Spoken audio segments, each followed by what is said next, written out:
नमस्कार, जागो जम्मू न्यूज़ में आपका स्वागत है। मैं हूं किरण वर्मा। तो दर्शकों, जैसे आप जानते हैं कि हम कोई ना कोई विषय लेके आपके सामने रूबरू होते हैं, तो आज हम बात करेंगे इलीगल माइनिंग को लेके। पिछले दिनों भी हमने चर्चा की थी और इस वक्त चर्चा करने के लिए मेरे साथ हैं बलविंदर सिंह, हल्का सतवारी के सरपंच हैं। उनसे मैं जानूंगा कि जैसे कल का गवर्नमेंट ने आर्डर निकाला है कि जो तवी में इलीगल माइनिंग होती थी उसका स्टे लगा हुआ था, तो उसको तोड़ा गया है। तो क्या कहेंगे हमारे चैनल के माध्यम से? सबसे पहले तो उनका हम स्वागत करते हैं जी। Thank you sir. जैसे कि आपको पता है, पहले भी आपने हमारा इंटरव्यू लिया था माइनिंग के लिए, तो हमें 2 साल हो गए तकरीबन ये माफिया के साथ और पुलिस के साथ जद्दोजहद करते हुए। इसके वजह से हमारे ऊपर कई बार माफिया ने FIR भी करवाई। तो आज बड़ा खुशी का दिन है।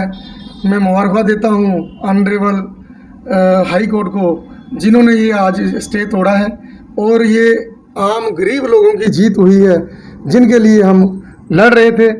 तो हमारा यहाँ तक अभी ख़त्म नहीं हुआ सफ़र।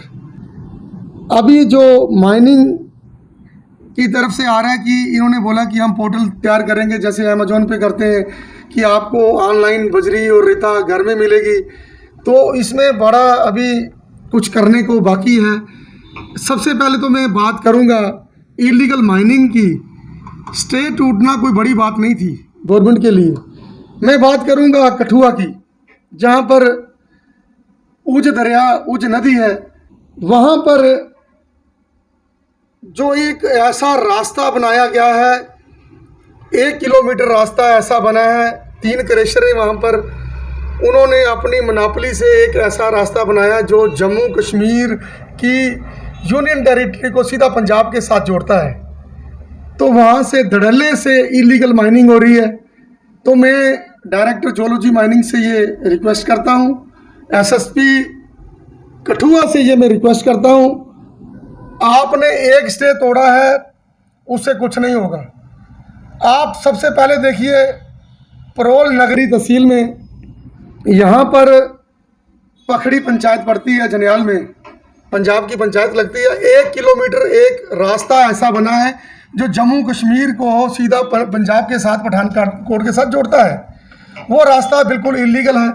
उसमें एक गुंडा पर्ची लगी हुई है, उसके ऊपर बाहर बोर्ड बना हुआ है, लिखा हुआ है कि भाई यहाँ से कोई भी बंदा नहीं जा सकता। ऐसा रास्ता मैं गवर्नमेंट से ये एक क्वेश्चन करूँगा कि एक ऐसा रास्ता एक सरपंच ने, पंजाब के सरपंच ने बना दिया, जो कि जम्मू कश्मीर का इलीगल माइनिंग, पशु तस्करी, वहाँ से मिलिटेंसी का भी खतरा है। क्योंकि एक स्टेट को दूसरा स्टेट जब जुड़ता है तो उसमें एक टोल टैक्स होता है, उसमें गवर्नमेंट का एक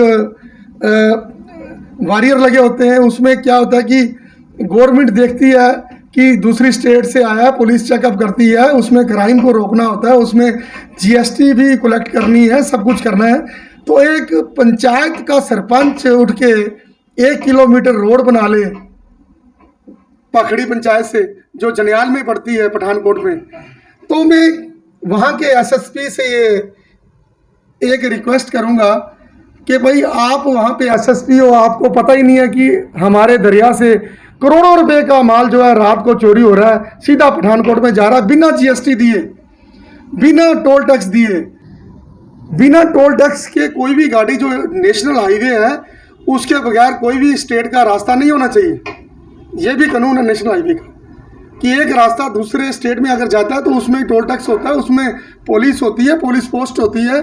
बिना पुलिस पोस्ट के आप देखिए वहाँ पे उनके पास गुंडे भी हैं, माफिया भी है, इलीगल हथियार के साथ वो घूम रहे हैं वहाँ पे, पुलिस कुछ नहीं कर रही है। मैं कहता हूँ कि हमारी स्टेट को बहुत ज़्यादा खतरा है, क्योंकि साथ में ही पाकिस्तान का बॉर्डर है। तो अगर इलीगल रास्ता एक बना होगा तो वहाँ से पशु तस्करी भी होगी, वहाँ पे इलीगल माइनिंग भी होगी। जो हमारा स्टेट का जो GST हमें आना है वो डायरेक्ट सीधा चला जाएगा पंजाब को। तो इलीगल माइनिंग। जी बलविंदर जी, ये बताएं कि आपको कैसे पता लगा कि कितनी देर से ये इलीगल माइनिंग चल रही है वहाँ पर पंजाब में, जैसे आप कह रहे हैं? सर, जब पिछला इंटरव्यू हमने आपसे दिया था आपको इंटरव्यू, उसमें हमने यही बताया था कि भाई इलीगल माइनिंग जो है ये हमने बंद करवानी है और इसको लीगलाइज करना। हमने LG साहब से भी रिक्वेस्ट की थी ऑनरेबल हाई कोर्ट को भी रिक्वेस्ट की थी कि भाई इसको स्टे को तोड़िए, जम्मू के स्टे को तोड़िए, क्योंकि गरीब जनता इसमें पीस रही है। 1-1 लाख रुपए का जुर्माना जो है गरीब बंदे को लग रहा है। तो आप लीगलाइज कीजिए, सभी लोग टैक्स देंगे और अपना सामान लेंगे, मटेरियल लेंगे। बलविंदर जी, स्टे लगने के बावजूद भी यहाँ पे इलीगल माइनिंग धड़ल्ले से हो रही थी, वो किसका कसूर था? अभी स्टे टूटा तो क्या बेनिफिट होगा आप लोगों को? पहले भी इलीगल माइनिंग हो रही थी, अब क्या फ़र्क पड़ेगा स्टे टूटने से? सर देखिए, मैं इलीगल माइनिंग के लिए जब मुझे बड़ा तंग किया माफिया ने, जब मेरे ऊपर FIR लगवाई, अभी मैं 5 दिन पहले मैं पंजाब में गया, पठानकोट में, वहाँ पे स्टिंग ऑपरेशन किया। मेरे पास मूवी भी है उसकी। मैंने स्टिंग ऑपरेशन किया पंजाब का, वहाँ से देखा मैंने 3 क्रशर जो हैं पठानकोट में जो ऊज दरिया के साथ में लगे हुए हैं, वो सारा माल बिना GST के जा रहा है, बिना टोल टैक्स के जा रहा है। तो इसमें ज़्यादा नहीं मैं कहता, अगर ये यहाँ पे अगर टेंडर करेंगे तभी जाके लीगलाइज होगा ना। टेंडर तो हुआ नहीं, इतनी देर ये करेंगे कैसे? क्योंकि ऑनलाइन तो तब होगा अगर किसी के नाम के टेंडर होगा, टेंडर तो अभी हुआ नहीं। तो मैं कहता हूँ कि अगर गवर्नमेंट के पास बंदे नहीं हैं, कई बार हुआ है कि अगर गवर्नमेंट के पास बंदे नहीं होते तो वो पुराने कॉन्ट्रैक्टर से वो क्या करते थे कि बंदे ले लेते थे, बंदे हायर करके, तो वो बंदे पर्ची काटते थे। अब तो ऑनलाइन है, अब तो डिपार्टमेंट में जो डिपार्टमेंट है वो देखेगा कि इसको माल को कैसे आपूर्ति कैसे देनी है, कैसे लोगों को मुहैया करवाना है, माल जाएगा कैसे। ये क्रशर तो इलीगल है सारे, जितने भी क्रशर जम्मू में लगे हैं ये इलीगल है। ये माल कहाँ से लेंगे? तभी में तो अभी लीज हुई नहीं, तभी में अभी टेंडर हुआ नहीं, तो माल कहाँ से उठाएंगे? यही तो मैं गवर्नमेंट से ये क्वेश्चन करता हूँ कि आपने स्टे खोल दिया, क्रशर भी चल रहे हैं, माल कहाँ से आ रहा है? माल तो जम्मू तभी से निकल रहा है, बाहर से तो आ ही नहीं रहा। इसमें भी इन्होंने देखना चाहिए कि भाई बिना रॉयल्टी दिए, बिना गवर्नमेंट को पैसा दिए, एक माफिया आके, जम्मू का कोई ठान या पंजाब का कोई माफिया आके सारा पैसा करोड़ों रुपए इकट्ठे करके लेके जा रहा है। वो कहाँ कहाँ बांटे जा रहे हैं ये हमें पता है, सब कुछ पता है। तो मैं कहता हूँ कि जम्मू तभी जो है, जब तक इसमें टेंडर नहीं होता, जब तक इसमें आपका एक्शन नहीं होता, तब तक पर्ची तो काटी जाए कम से कम, गवर्नमेंट को टैक्स तो मिले। नहीं तो ये ऐसे ही लूटा लूट चलती रहेगी, पंजाब वाले लूटेंगे, जम्मू वाले लूटेंगे, ये ऐसे ही होगा। जैसे अभी स्टे ऑनरेबल हाई कोर्ट ने तोड़ा है, तो क्या आपको लगता है कि अब पर्ची वगैरह कटेगी? अब कटेगी? मुझे पूरा यकीन है, क्योंकि 2012 से लेके 2014 तक ये जो जम्मू का जो है ये टेनोर हमारे पास था, बड़े लीगलाइज तरीके से हमने काम किया, बड़े अच्छे तरीके से। कभी पुलिस तो कभी गई ही नहीं, पुलिस की तो इन्वॉल्वमेंट कभी होती ही नहीं थी। लोग आते थे आके अपनी, उस समय GST नहीं था, लेकिन जो पर्ची थी रॉयल्टी की वो ईमानदारी से सारे लोग दे के जाते थे, गवर्नमेंट को टैक्स मिलता था। अगर 10 लाख की रॉयल्टी है तो करोड़ रुपया अगर गवर्नमेंट को मिलता था, क्योंकि इतना कंपटीशन होता था कि गवर्नमेंट को फ़ायदा था, उसमें ओपन बोली में फ़ायदा था। अभी जैसे ट्रैक्टर यूनियन की अगर हम बात करें, जो ये बजरी वगैरह लेके आते हैं, तभी से ये लोग भी बड़े परेशान थे, खाने के लिए पैसे नहीं थे इन लोगों के पास।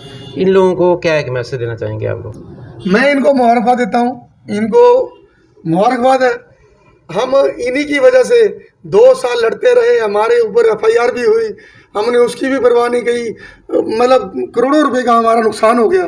क्योंकि मुझे पता है जब हमने इतने बड़े एडमिनिस्ट्रेशन से पंगा ले लिया, माफिया से ले लिया, रेत माफिया से, खनन माफिया से पंगा ले लिया, तो हमारा काफ़ी नुकसान हुआ। तो आज उन लोगों को फ़ायदा हुआ, जो लोग एक एक ट्राली के मालिक, जो गरीब लोग थे, उन लोगों को फ़ायदा हुआ। तो मैं कहता हूँ कि उन लोगों को फ़ायदा होना चाहिए जो एक एक गाड़ी के मालिक हैं, फिर भी उनको 2-2 लाख रुपया जुर्माना हो चुका है। और मैं गवर्नमेंट से ये भी अपील करता हूँ कि ये जो आपने लाख रुपया उन गरीबों को जुर्माना काटा हुआ है या उनका सिक्योरिटी रखा हुआ है, ये पैसा वापस होना चाहिए। क्योंकि आपने ये सिक्योरिटी के तौर पे रखा हुआ था पैसा उनका, ये पैसा उनका वापस होना चाहिए। क्योंकि स्टे टूट गया, अब ये पैसा उनका वापस होना चाहिए। अंत में क्या एक मैसेज देंगे आप, खास करके अपने जो आपके साथ लोग जुड़े हुए हैं, जो इलीगल माइनिंग भी करते थे, या जो लोग जुड़े हुए हैं जिनका नहीं चल रहा था सर्कल, क्या एक मैसेज देंगे उन लोगों को? मैं सभी को यही मैसेज देता हूँ कि जब तक गवर्नमेंट लीगलाइज नहीं करती, जब तक गवर्नमेंट लीगलाइज नहीं करती, तब तक तभी में ना जाएं, तभी में जो है इलीगल माइनिंग ना करें, गवर्नमेंट को एक्शन करने दें। लीगलाइज तरीके से होना चाहिए, क्रशर भी बंद होने चाहिए, ताकि अगर काम हो तो सभी के लिए हो। अगर रेत बजरी मिले तो सभी को मिले, एक किसान को भी मिले क्रेशर वाले को भी मिले, क्रेशर वाला देगा कैसे? अगर तभी में स्टे हटा है तो एक्शन थोड़ी हुआ है, एक्शन तो हुआ नहीं, तो वो माल ले रहे हैं तभी से माल ही ना लेना चाहिए, तो क्रेशर भी बंद होना चाहिए।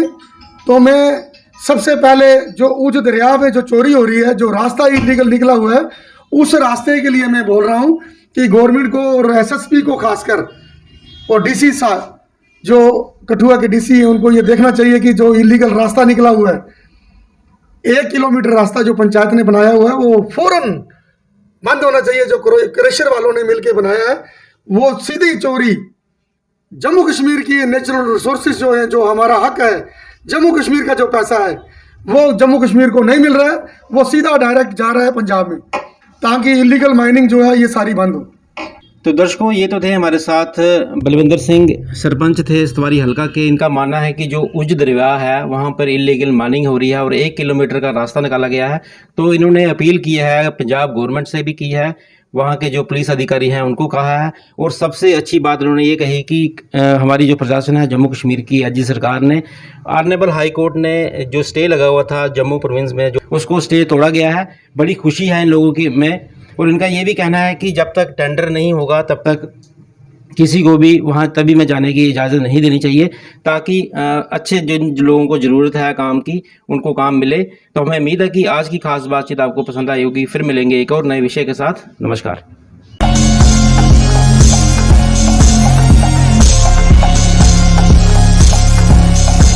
कुदरती जड़ी बूटियों से बने अनमोल उपहार, आयुलाइन के उत्पादों को रखे हमेशा याद।